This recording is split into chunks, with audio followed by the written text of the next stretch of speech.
Imagine ಮಾಡಿ, ಇಬ್ಬರು friends ಹತ್ರ ಮೊಬೈಲ್ ಇದೆ ಮತ್ತು ಅವ್ರ ಹತ್ರ ಇಂಟರ್ನೆಟ್ ಕನೆಕ್ಟಿವಿಟಿ ಇದೆ ಅಂತ.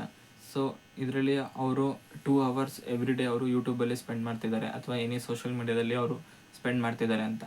ಇದರಲ್ಲಿ ಒಬ್ಬ ಏನು ಮಾಡ್ತಿದ್ದಾನೆ, ಅವನ್ನ ಕಂಪ್ಲೀಟ್ 2 ಅವರ್ಸ್ನ ಅವನು ಅದರಲ್ಲಿ ಡೈಲಿ ವ್ಲಾಗ್ಸ್ ನೋಡೋದು, ಕಾಮಿಡಿ ವಿಡಿಯೋಸ್ ನೋಡೋದು, ಎಂಟರ್ಟೈನ್ಮೆಂಟ್ ನೋಡೋದು ಮತ್ತು ಯಾವುದಾದ್ರೂ ಯೂಸ್ಲೆಸ್ ವಿಡಿಯೋಸ್ನ ನೋಡಿ ಸ್ಕ್ರೋಲ್ ಮಾಡೋದು ಮಾಡ್ತಿದ್ದಾನೆ. ಆದರೆ ಇನ್ನೊಬ್ಬ ವ್ಯಕ್ತಿ ಸ್ಮಾರ್ಟಾಗಿ ಯೋಚನೆ ಮಾಡಿ, ಹೌದು ನನ್ನ ಲೈಫ್ಗೂ ಎಂಟರ್ಟೈನ್ಮೆಂಟ್ ಇಂಪಾರ್ಟೆಂಟ್ ಅಂತ 1 ಅವರ್ ಅದರಲ್ಲಿ ಅವನು ಎಂಟರ್ಟೈನ್ಮೆಂಟ್ ನೋಡ್ತಿರ್ತಾನೆ, 1 ಅವರಲ್ಲಿ ಅವನು ಯಾವ್ದಾದ್ರು ಒಂದು ಮೂವಿ ನೋಡ್ತಿರ್ತಾನೆ. ಆದರೆ ಇನ್ನೊಂದು ಅವರ್ ಅವನು ಸ್ಮಾರ್ಟಾಗಿ ಯೂಸ್ ಮಾಡ್ಕೊತಾನೆ. ಅದು ಹೇಗಂದರೆ, ಅವನು ಇವಾಗ ಯಾವ ಫೀಲ್ಡಲ್ಲಿ ವರ್ಕ್ ಮಾಡ್ತಿದ್ದಾನೋ ಆ ಫೀಲ್ಡ್ ರಿಲೇಟೆಡ್ ವೀಡಿಯೋಸ್ನ ನೋಡೋದು ಮತ್ತು ಆ ಫೀಲ್ಡಲ್ಲಿ ಅವನ ಸ್ಕಿಲ್ಸ್ನ ಗ್ರೋ ಮಾಡೋದ್ರ ಬಗ್ಗೆ ಅಥವಾ ಫೈನಾನ್ಷಿಯಲ್ಸ್ ಬಗ್ಗೆ ಅಥವಾ ಹ್ಯಾಬಿಟ್ಸ್ ಬಗ್ಗೆ ಕಲಿತಿದ್ದಾನೆ ಅಂತ. ಸೊ ಇದೇ ರೀತಿ ಅವರು 2 ಇಯರ್ಸ್ ಮಾಡ್ತಾರೆ. ಆವಾಗ ನಿಮ್ಗೆ ಏನನ್ಸುತ್ತೆ, ಯಾರ ಹತ್ರ ಸೆಲ್ಫ್ ಕಾನ್ಫಿಡೆನ್ಸ್ ಜಾಸ್ತಿ ಇರುತ್ತೆ, ಯಾರ ಹತ್ರ ಅವ್ರನ್ನ ಲೈಫಲ್ಲಿ ಮತ್ತು ಅಥವಾ ಅವ್ರ ಫೀಲ್ಡಲ್ಲಿ ಗ್ರೋ ಆಗೋ ಚಾನ್ಸಸ್ ಜಾಸ್ತಿ ಇದೆ ಅಂತ ನಿಮ್ಗೆ ಏನು ಅನಿಸುತ್ತೆ?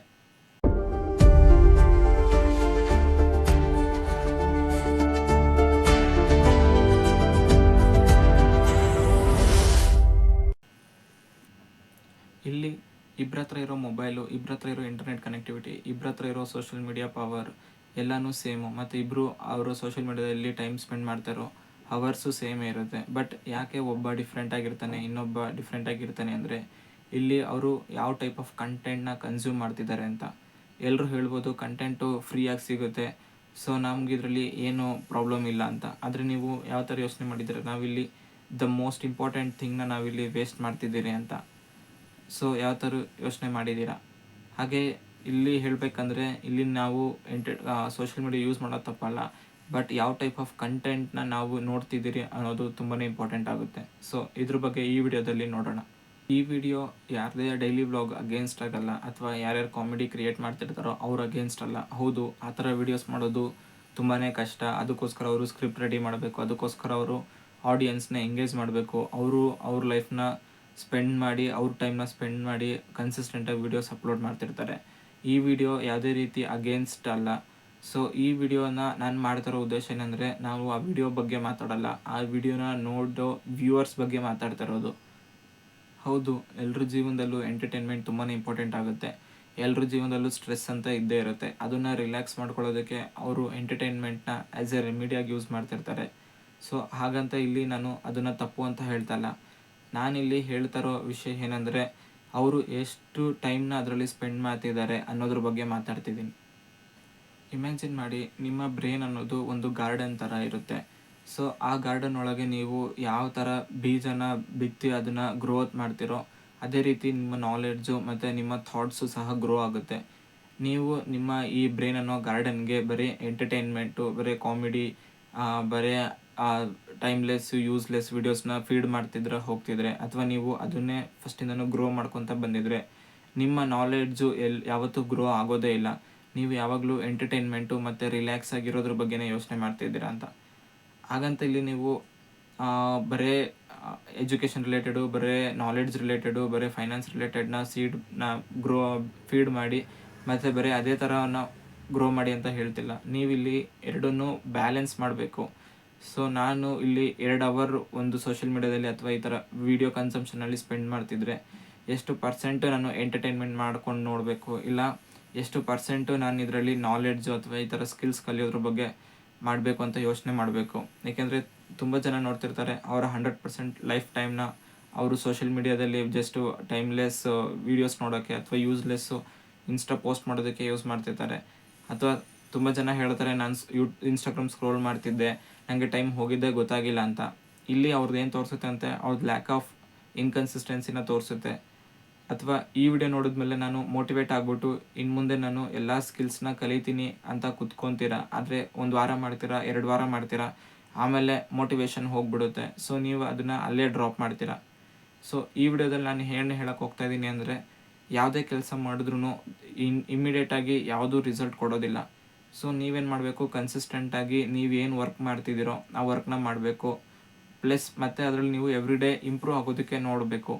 ಆವಾಗ ಮಾತ್ರ ನೀವು ನಿಮ್ಮ ಲೈಫಲ್ಲಿ ಯಾವುದಾದ್ರೂ ಒಂದು ಡೆಸ್ಟಿನೇಷನ್ನ ರೀಚ್ ಆಗಬೇಕು ಅಂದರೆ ತುಂಬಾ ಹೆಲ್ಪ್ ಆಗುತ್ತೆ. ಇಮ್ಯಾಜಿನ್ ಮಾಡಿ, ನೀವು ಯಾವುದಾದ್ರು ಒಂದು IT ಕಂಪ್ನಿಲಿ ಕೆಲಸ ಮಾಡ್ತಿದ್ದೀರಾ ಅಂತ. ಸೊ ನೀವು 2 ಅವರ್ಸ್ ನಿಮಗೆ ಎವ್ರಿ ಡೇ ಫ್ರೀ ಟೈಮ್ ಅಂತ ಸಿಗುತ್ತೆ. ಸೊ ನೀವು ಅವಾಗ ಏನು ಹೇಳ್ತೀರಾ, ನಾನು ಮಾರ್ನಿಂಗಿಂದ ಕೆಲಸ ಮಾಡಿದ್ದೀನಿ, ಈ 2 ಅವರ್ಸ್ನ ನಾನು ರಿಲ್ಯಾಕ್ಸೇಷನ್ಗೆ ಯೂಸ್ ಮಾಡ್ತಿದ್ದೀನಿ. ಸೊ ಸೋಷಿಯಲ್ ಮೀಡಿಯಾದಲ್ಲಿ ಕಾಮಿಡಿ ವೀಡಿಯೋಸ್ನ ನೋಡಿ, ಎಂಟರ್ಟೈನ್ಮೆಂಟ್ನ ನೋಡಿ, ಸೊ ನಾನು ನನ್ನ ಬ್ರೈನ್ನ ರಿಲ್ಯಾಕ್ಸ್ ಮಾಡ್ತಿದ್ದೀನಿ ಅಂತ. ಸೊ ಇಲ್ಲಿ ಸ್ವಲ್ಪ ಸ್ಮಾರ್ಟಾಗಿ ಯೋಚನೆ ಮಾಡಿ, ಆ 2 ಅವರ್ಸಲ್ಲಿ ನಾನು ಹಾಫ್ ಆನ್ ಅವರ್ ನಾನು ಎಂಟರ್ಟೈನ್ಮೆಂಟ್ ಮಾಡ್ತೀನಿ. ಸೊ ಹಾಫ್ ಆನ್ ಅವರ್ಸು ನಾನು ಸ್ವಲ್ಪ ಮೈಂಡ್ ರಿಲ್ಯಾಕ್ಸ್ ಮಾಡ್ತೀನಿ, ಇಲ್ಲ ಒಂದು ವಾಕ್ ಹೋಗಿ ಬರ್ತೀನಿ, ಈ ಥರ ಯೋಚನೆ ಮಾಡಿ. ಸೊ ಮಿಕ್ಕಿರೋ 1.5 ಅವರಲ್ಲಿ ನೀವು ಈಗ ಮಾಡ್ತಿರೋ ಕೆಲಸದಲ್ಲಿ ಗ್ರೋ ಆಗೋದು ಹೇಗೆ ಅಂತ. ಫಾರ್ ಎಕ್ಸಾಂಪಲ್ ಹೇಳಬೇಕಂದ್ರೆ, ನೀವೀಗ ಏನೋ ಒಂದು IT ಕಂಪ್ನಿಲಿ ಒಂದು ಕ್ಲೌಡ್ ಇಂಜಿನಿಯರ್ ಆಗಿ ಕೆಲಸ ಮಾಡ್ತಿರ್ತೀರ ಅಂತ. ಸೊ ಆವಾಗ ನೀವು ಆ ಕ್ಲೌಡ್ ರಿಲೇಟೆಡು ಇನ್ನು 1.5 ಅವರ್ಸ್ ಏನಿರುತ್ತೋ ಎವ್ರಿ ಡೇ ನೀವು ಒಂದೊಂದು ವಿಷಯಗಳನ್ನ ಕಲ್ತ್ಕೊತಾ ಬನ್ನಿ.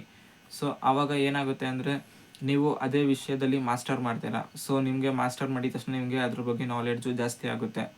ಸೊ ಜಾಸ್ತಿ ಆದಾಗ ನೀವೇನು ಮಾಡ್ತೀರಾ, ಆಪರ್ಚುನಿಟೀಸ್ನ ಹುಡುಕೊಂಡು ಹೋಗ್ತೀರಾ, ಅಥವಾ ಆಪರ್ಚುನಿಟೀಸೇ ನಿಮ್ಮನ್ನು ಹುಡ್ಕೊಂಬರುತ್ತೆ. ನೀವು ಅದ್ರ ರಿಲೇಟೆಡು ಪ್ರಾಜೆಕ್ಟ್ಸ್ನ ಮಾಡೋದು, ಇಲ್ಲ ಅದ್ರ ರಿಲೇಟೆಡು ಇನ್ನೂ ಹೆಚ್ಚು ಗ್ರೋ ಆಗೋದಕ್ಕೆ ಚಾನ್ಸಸ್ ತುಂಬಾ ಇರುತ್ತೆ. ಸೊ ಈ 1 ಅವರ್ ಮಾಡಿದ ತಕ್ಷಣ ನಿಮಗೇನು ಅಂಥ ಡಿಫ್ರೆನ್ಸ್ ಇನಿಷಿಯಲಿ ಅನಿಸೋದಿಲ್ಲ.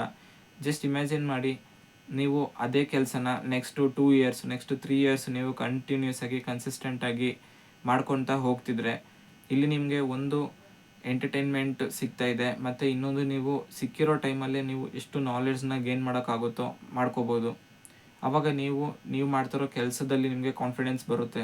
ಹೌದು, ನನಗೆ ಇದ್ರ ಬಗ್ಗೆ ನಾಲೆಡ್ಜ್ ಇದೆ, ಸೊ ನಾನು ಈ ಟಾಸ್ಕ್ನ ಕಂಪ್ಲೀಟ್ ಮಾಡ್ತೀನಿ, ಅಥವಾ ಈ ಟಾಸ್ಕ್ನ ನಾನು ಕಂಪ್ಲೀಟ್ ಮಾಡಿ ಇದರಿಂದ ನಾನೇನೋ ಒಂದು ಹೊಸ ವಿಷಯನ ಕಲಿತೀನಿ. ಸೊ ಯಾವಾಗಲೂ ಈ ಥರ ಯೋಚನೆ ಮಾಡಿ, ಆವಾಗ ಅಷ್ಟೇ ನಿಮಗೆ ನಿಮ್ಮ ಪರ್ಟಿಕ್ಯುಲರ್ ಫೀಲ್ಡಲ್ಲಿ ಗ್ರೋ ಆಗೋದಕ್ಕೆ ಚಾನ್ಸ್ ಜಾಸ್ತಿ ಆಗುತ್ತೆ.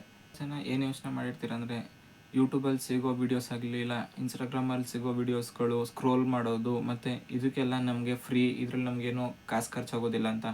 ಆದರೆ ನೀವು ಯಾವ ಥರ ಯೋಚನೆ ಮಾಡಿದ್ದೀರಾ, ನೀವು ನಿಮ್ಮ ಜೀವನದಲ್ಲೇ ಬೆಲೆ ಕಟ್ಟೋಕ್ಕಾಗದಿರೋವಂಥ ವಸ್ತುನ ನೀವು ಅದಕ್ಕೆ ಪೇ ಮಾಡ್ತಿದ್ದೀರಾ ಅಂತ. ಸೊ ಅದು ಏನಂದರೆ, ಅದು ನಿಮ್ಮ ಪ್ರೀಷಿಯಸ್ ಟೈಮ್. ಸೊ ತುಂಬ ಜನ ಏನು ಮಾಡ್ತಾರೆ, 1 hour 2 hour every day scroll ಮಾಡಿಕೊಂಡು, ಎವ್ರಿ ಡೇ ವೀಡಿಯೋ ನೋಡಿಕೊಂಡು, ಎವ್ರಿ ಡೇ ಕಾಮಿಡಿ ಮಾಡ್ಕೊಂಡು ಟೈಮ್ ಸ್ಪೆಂಡ್ ಮಾಡ್ತಿರ್ತಾರೆ. ಸೊ ಅವ್ರೇನು ಅನ್ಕೊತಾರೆ ಅಂದರೆ, ನಾನು ಯೂಟ್ಯೂಬಲ್ಲಿ ವೀಡಿಯೋ ನೋಡಿದೆ, ಸೊ ನನ್ನ ಏನು ಲಾಸ್ ಆಗಿಲ್ಲ ಅಂತ. ಬಟ್ ಅವರು ಆ ಜೀವನದಲ್ಲಿ ಯಾವತ್ತೂ ಆ 2 ಅವರ್ಸ್ನ ಮತ್ತೆ ರಿಟರ್ನ್ ತೊಗೊಳೋದಕ್ಕೆ ಆಗೋದೇ ಇಲ್ಲ. ಸೊ ನೀವಿವಾಗ ನಾಳೆ ಒಂದಿನ ನಾನು ಕಾಸು ಕೊಡ್ತೀನಿ, ನನಗೆ ಆ ಟೈಮ್ 2 ಅವರ್ಸ್ ಏನಿತ್ತು ಅದು ಇದ್ದಿದ್ರೆ ನಾನು ಏನೋ ಒಂದು ಹೊಸ ವಿಷಯನ ಕಲಿತಿದ್ದೆ ಅಂತ ಎಷ್ಟೇ ಅವರು ನೋಡೋದಕ್ಕೆ ಹೋದರೂ ಆ ಇದನ್ನು ಅವರು ರಿಟರ್ನ್ ತೊಗೊಳೋದಕ್ಕೆ ಆಗೋದೇ ಇಲ್ಲ. ಸೊ ನೆಕ್ಸ್ಟ್ ಟೈಮ್ ನೀವು ಯೋಚನೆ ಮಾಡಿ, ನಾನು ಏನಾದರೂ ಒಂದು ಫ್ರೀ ಟೈಮ್ನ ಸ್ಪೆಂಡ್ ಮಾಡ್ತಿದ್ದೀನಿ ಸೋಷಿಯಲ್ ಮೀಡಿಯಾದಲ್ಲಿ ಅಂದರೆ, ನೀವು ನಿಮ್ಮ ಲೈಫ್ನ ಎಷ್ಟು ಟೈಮ್ನ ನೀವು ಅದಕ್ಕೆ ಸ್ಪೆಂಡ್ ಮಾಡ್ತಿದ್ದೀರಾ, ಅಥವಾ ನೀವು ಎಷ್ಟು ಟೈಮ್ನ ನೀವು ಆ ವಿಡಿಯೋಗೆ ಕೊಡ್ತಾ ಇದ್ದೀರಾ ಅಂತ. ಸೊ ಹಾಗಂತ ಪ್ರತಿದಿನ ಇದೇ ರೀತಿ ಮಾಡಬೇಕು ಅಂತ ಅಲ್ಲ. ಸೊ ನೀವು ಮಾಡ್ತಿರೋದ್ರಲ್ಲಿ ಎಷ್ಟು ಪರ್ಸೆಂಟ್ ಎಂಟರ್ಟೈನ್ಮೆಂಟ್ಗೆ ಕೊಡ್ತಿದ್ದೀರಾ, ಎಷ್ಟು ಪರ್ಸೆಂಟ್ ನೀವು ನಿಮ್ಮ ಲೈಫ್ಗೆ ಕೊಡ್ತಿದ್ದೀರಾ ಅಂತ ಒಂದು ಸಲ ಯೋಚನೆ ಮಾಡಿ. ಏಕೆಂದರೆ ಒಂದು ಸಲ ನೀವು ಆ ಟೈಮ್ನ ಕಳ್ಕೊಂಡ್ಮೇಲೆ, ಅಥವಾ ಒಂದು ಸಲ ನಿಮಗೆ ಅದ್ರ ಮೇಲಿರೋ ಇಂಟ್ರೆಸ್ಟ್ ಹೋಯಿತು ಅಂದರೆ ಯಾವುದೇ ಕಾರಣಕ್ಕೂ ಅದು ರಿಟರ್ನ್ ಬರೋದಿಲ್ಲ. ಸೊ ನೆಕ್ಸ್ಟ್ ಟೈಮ್ ನೀವು ಏನಾದರೂ ಯೂಟ್ಯೂಬಲ್ಲಿ ವೀಡಿಯೋ ನೋಡೋದಾಗಲಿ, ಇಲ್ಲ ಇನ್ಸ್ಟಾಗ್ರಾಮ್ ಸ್ಕ್ರೋಲ್ ಮಾಡೋದಾಗಲಿ ಮಾಡೋದಕ್ಕಿಂತ ಮುಂಚೆ, ನಾನು ಅಲ್ಲಿ ನನ್ನ ಟೈಮ್ನ ಕೊಡ್ತಾಯಿದ್ದೀನಿ, ಸೊ ಅದರಿಂದ ನಾನು ಏನು ಗೇನ್ ಮಾಡ್ತಾಯಿದ್ದೀನಿ ಅಂತ ಒಂದು ಸಲ ಯೋಚನೆ ಮಾಡಿ. ನೆಕ್ಸ್ಟ್ ಟೈಮು ಸೋಷಿಯಲ್ ಮೀಡಿಯಾ ಫ್ರೀಯಾಗಿರುತ್ತೆ ಅಂತ ಯೂಸ್ ಮಾಡ್ತಿದ್ದೀನಿ ಅಂತ ಯಾವತ್ತೂ ಯೋಚನೆ ಮಾಡೋದಕ್ಕೆ ಹೋಗಬೇಡಿ. ಕಾನ್ಸೆಪ್ಟ್ನ ಒಂದು ಸಿಂಪಲ್ ಎಕ್ಸಾಂಪಲ್ ಜೊತೆ ಎಕ್ಸ್ಪ್ಲೇನ್ ಮಾಡಬೇಕಂದ್ರೆ, ಇಮ್ಯಾಜಿನ್ ಮಾಡಿ, ಈಗ ತಾನೇ ಡಿಗ್ರಿ ಪಾಸ್ಔಟ್ ಆಗಿರೋ ಇಬ್ಬರು ಫ್ರೆಂಡ್ಸ್ ಇರ್ತಾರೆ, ರಾಮ್ ಮತ್ತು ಸುರೇಶ್ ಅಂತ. ಸೊ ಇಲ್ಲಿ ಇಬ್ಬರು ಏನು ಮಾಡ್ತಾರೆ ಅಂದರೆ, ಒಂದು ಕಂಪ್ನಿಗೆ ಕೆಲ್ಸಕ್ಕೆ ಸೇರ್ಕೊತಾರೆ. ಆದರೆ ಆಮೇಲೆ ಅವ್ರಿಗೆ ಡೈಲಿ 2 ಅವರ್ಸ್ ಫ್ರೀ ಸಿಗುತ್ತೆ ಅಂತ. ಸೊ ಇದರಲ್ಲಿ ಸುರೇಶ್ ಏನು ಮಾಡ್ತಿರ್ತಾನೆ, ಅವ್ನಿಗೆ 2 ಅವರ್ಸ್ ಸಿಗೋದ್ರಲ್ಲಿ ಡೈಲಿ ಎಂಟರ್ಟೈನ್ಮೆಂಟ್ ಮಾಡಿಕೊಂಡು, ಡೈಲಿ ಇನ್ಸ್ಟಾಗ್ರಾಮ್ ಸ್ಕ್ರೋಲ್ ಮಾಡಿಕೊಂಡು 2 ಅವರ್ಸ್ನ ಸ್ಪೆಂಡ್ ಮಾಡ್ತಿರ್ತಾನೆ. ಸೊ ಇದೇ ರೀತಿ ಅವನೇನು ಮಾಡ್ತಾನೆ, 2 ವರ್ಷ ಟೈಮ್ ವೇಸ್ಟ್ ಮಾಡ್ತಾನೆ. ಸೊ ನಿಮಗಿಲ್ಲಿ 2 ಅವರ್ಸ್ ಪರ್ ಡೇ ಅಷ್ಟು ದೊಡ್ಡ ಮ್ಯಾಟರ್ ಅನಿಸಲ್ಲ.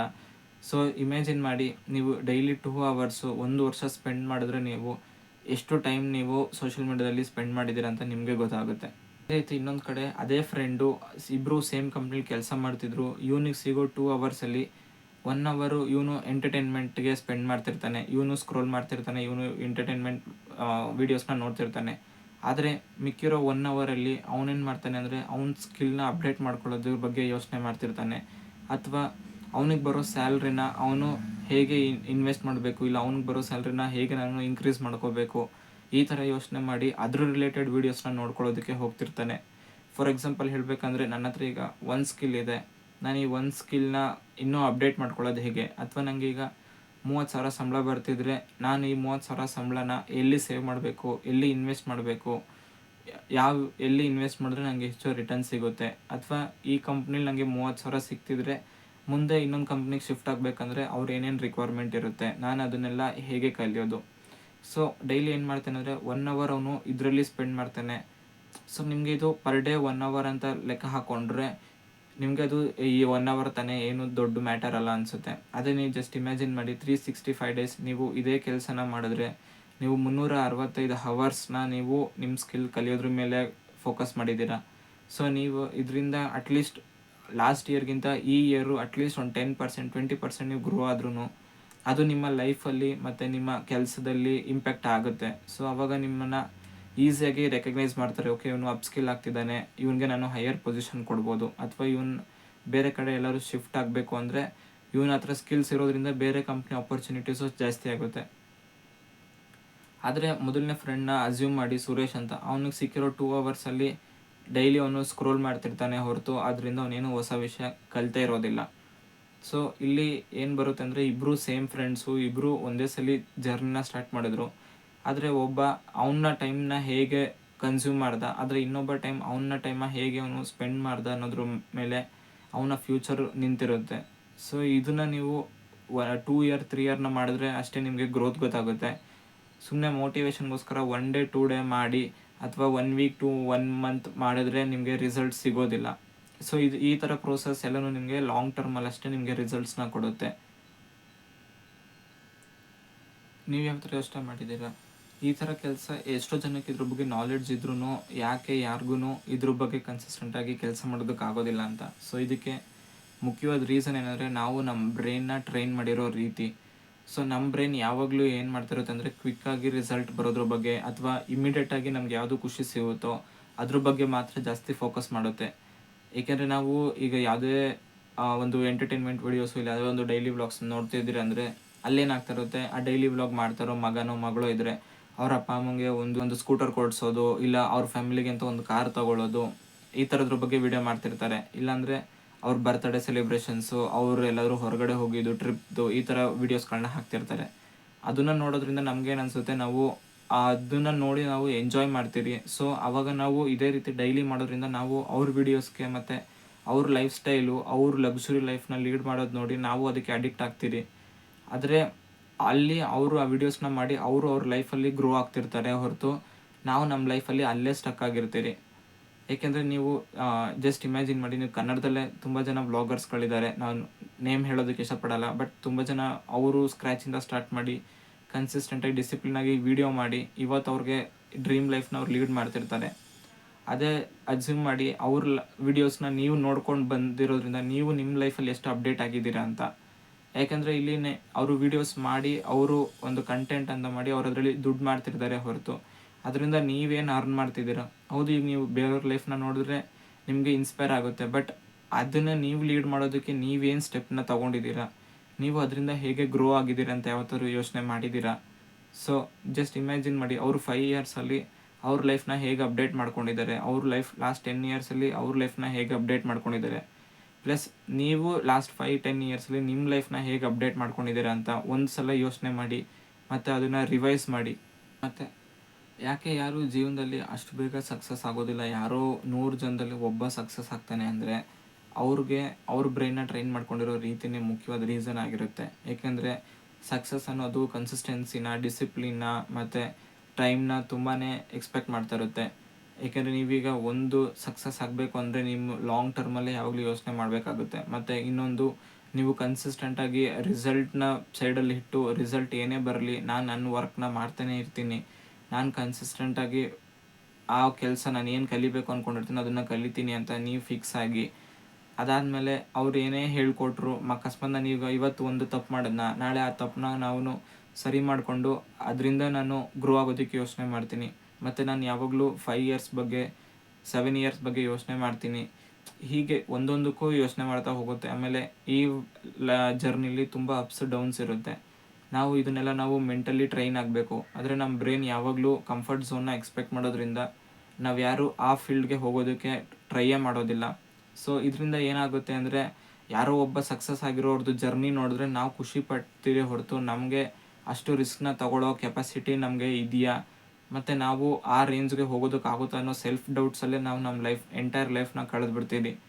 ಸೊ ಇಲ್ಲಿ ಆ್ಯಕ್ಚುಲಿ ಸಕ್ಸಸ್ ಆಗೋದು ಈಸಿ ಅಂತಲೂ ಹೇಳ್ತಾ ಇಲ್ಲ, ಬಟ್ ಹೇಗೆ ನಾವು ಸಕ್ಸಸ್ ಆಗೋದಕ್ಕೆ ನಮ್ಮ ಲೈಫ್ನ ಅಪ್ಡೇಟ್ ಮಾಡ್ಕೊಂಡು ಹೋಗ್ತಾ ಇರಬೇಕು, ಮತ್ತು ನಮ್ಮನ್ನ ವೇ ಆಫ್ ಥಿಂಕಿಂಗ್ನ ಹೇಗೆ ಅಪ್ಡೇಟ್ ಮಾಡ್ಕೊಂಡು ಹೋಗಬೇಕು ಅನ್ನೋದ್ರ ಬಗ್ಗೆ ಹೇಳ್ತಾ ಇದ್ದೀನಿ. ಕೊನೆಯದಾಗಿ ನಾನು ಏನು ಹೇಳೋಕ್ಕೆ ಇಷ್ಟಪಡ್ತಿದ್ದೀನಿ ಅಂದರೆ, ನೀವು ಎಂಟರ್ಟೈನ್ಮೆಂಟ್ನ ಮಾಡಿ, ಬಟ್ ಎಷ್ಟು ಪರ್ಸೆಂಟ್ ಆಫ್ ಯುವರ್ ಟೈಮ್ನ ನೀವು ಅದರಲ್ಲಿ ಸ್ಪೆಂಡ್ ಮಾಡ್ತಿದ್ದೀರ ಅನ್ನೋದು ಇಂಪಾರ್ಟೆಂಟ್ ಆಗಿರುತ್ತೆ. ಯಾಕೆಂದರೆ ನೀವು ನಾಳೆ ಒಂದಿನ ಯಾವ್ದಾದ್ರು ಜಾಬ್ ಇಂಟರ್ವ್ಯೂಗೆ ಹೋದಾಗ ನೀವು ಎಷ್ಟು ಜನ ಡೈಲಿ ವ್ಲಾಗರ್ಸ್ ವೀಡಿಯೋಸ್ ನೋಡ್ತೀರಾ, ಎಷ್ಟು ಟೈಮ್ ನೀವು ಇನ್ಸ್ಟಾಗ್ರಾಮಲ್ಲಿ ಸ್ಕ್ರೋಲ್ ಮಾಡ್ತೀರಾ ಅಂತ ಯಾರೂ ಕೇಳೋದಿಲ್ಲ. ಅಲ್ಲಿ ಏನು ಕೇಳ್ತಾರೆ ಅಂದರೆ, ನೀವು ಯಾವ ಹೊಸ ಸ್ಕಿಲ್ಸ್ನ ಕಲ್ತಿದ್ದೀರಾ, ನೀವು ಎಜುಕೇಷನ್ ಬಿಟ್ಟು ನೀವೇನು ಎಕ್ಸ್ಟ್ರಾ ಕೆಲಸ ಮಾಡಿದ್ದೀರಾ, ಈ ಥರದ್ರ ಬಗ್ಗೆ ಕ್ವಶನ್ಸ್ ಕೇಳ್ತಾರೆ. ಮತ್ತು ನಿಮಗೆ ಬೇರೆಯವ್ರಿಗಿಂತ ಏನು ಡಿಫ್ರೆಂಟಾಗಿ ಹೊಸ ಸ್ಕಿಲ್ ಇದೆ ಅಂತ ಕೇಳ್ತಾರೆ ಹೊರತು ನೀವು ಎಷ್ಟು ಅವರು ಕಮೆಂಟ್ ಮಾಡಿದ್ರಿ, ಎಷ್ಟು ವೀಡಿಯೋಸ್ಗೆ ನೀವು ಲೈಕ್ ಮಾಡಿದ್ದೀರಾ ಅಂತ ಯಾರೂ ಕೇಳೋದಿಲ್ಲ. ನೆಕ್ಸ್ಟ್ ಟೈಮು ನೀವು ಯಾವುದಾದ್ರು ಒಂದು ವೀಡಿಯೋಸ್ನ ನೋಡ್ತಿದ್ದೀರಾ, ಇಲ್ಲ ಯಾವುದೋ ಒಂದು ರೀಲ್ಸ್ನ ನೋಡ್ತಿದ್ದೀರಾ ಅಂದರೆ, ನೀವು ನಿಮ್ಮ ಲೈಫಲ್ಲಿ ಅದನ್ನು ಹೇಗೆ ತೊಗೊತಿದ್ದೀರಾ, ಮತ್ತು ನಿಮಗೆ ಆ ವಿಡಿಯೋಯಿಂದ, ಆ ರೀಲ್ಸಿಂದ ನಿಮಗೆ ಏನು ಯೂಸ್ ಆಗ್ತಿದೆ, ನಾನೇನು ಹೊಸ ವಿಷಯನ ಕಲಿತೀನಿ ಅನ್ನೋದನ್ನು ಮೊದಲು ಯೋಚನೆ ಮಾಡಿ. ಆಮೇಲೆ ಆ ಥರ ವೀಡಿಯೋಸ್ನ ನೋಡಬೇಕಾ ಬೇಡವಾ, ಅಕಸ್ಮಾತ್ ನೋಡಿದ್ರು ಎಷ್ಟು ನಿಮಿಷ ನೋಡಬೇಕು ಅನ್ನೋದ್ರ ಬಗ್ಗೆ ಯೋಚನೆ ಮಾಡಿ, ಆಮೇಲೆ ಅದ್ರ ಬಗ್ಗೆ ಡಿಸಿಷನ್ನ ತಗೊಳ್ಳಿ. ಏಕೆಂದರೆ ಹಾಗಂತ ಇಲ್ಲಿ ನಾನು ಡೈಲಿ ವ್ಲಾಗ್ಸ್ ನೋಡೋದು ತಪ್ಪು ಅಂತ ಹೇಳ್ತಾ ಇಲ್ಲ. ಅದಕ್ಕೆ ನೀವು ಡೈಲಿ ಎಷ್ಟು ಟೈಮ್ನ ಸ್ಪೆಂಡ್ ಮಾಡ್ತಿದ್ದೀರೋ ಅದಕ್ಕಿಂತ ಡಬಲ್ ಟೈಮ್ನ ನೀವು ನಿಮ್ಮ ಲೈಫ್ನ ಅಪ್ಡೇಟ್ ಮಾಡ್ಕೊಳ್ಳೋದಕ್ಕೆ, ನಿಮ್ಮ ಸ್ಕಿಲ್ಸ್ನ ಅಪ್ಡೇಟ್ ಮಾಡ್ಕೊಳ್ಳೋದಕ್ಕೆ ಯೋಚನೆ ಮಾಡಿ, ಅದನ್ನ ಕಲೀರಿ ಅಂತ ಹೇಳೋದಕ್ಕೆ ಇಷ್ಟಪಡ್ತಾ ಇದ್ದೀನಿ. So thank you.